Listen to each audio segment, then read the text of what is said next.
This mission almost didn't exist.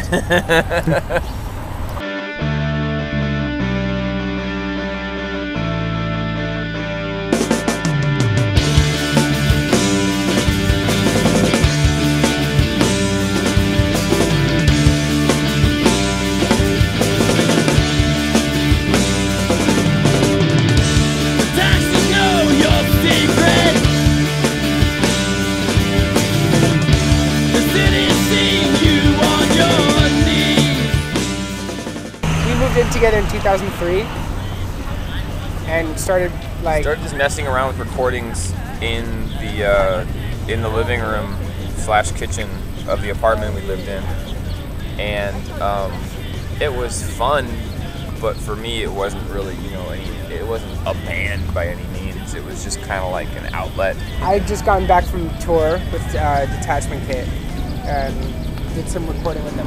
I was home for maybe a day before I flew to New Orleans, and Chris and I were walking down the street in front of everyone else, drunk, and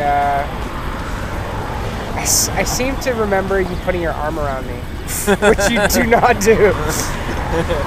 You're like, so when are we gonna do this? I'm like, let's do it now. You're like, you're serious? I'm like, yeah, let's do it.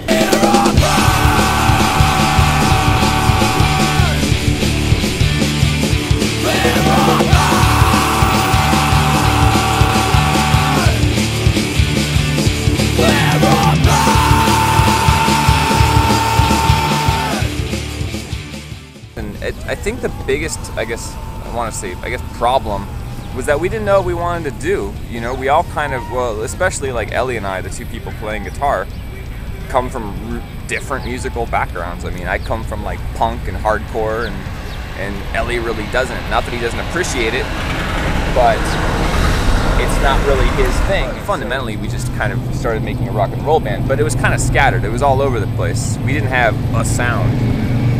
And I think that was our biggest problem for a long time, that we didn't know what to do with ourselves, because we didn't have a direction or a sound.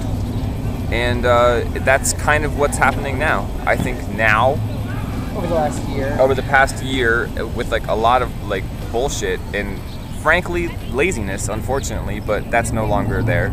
Oh, I got two cameras. I don't have two cameras. We have camera 2.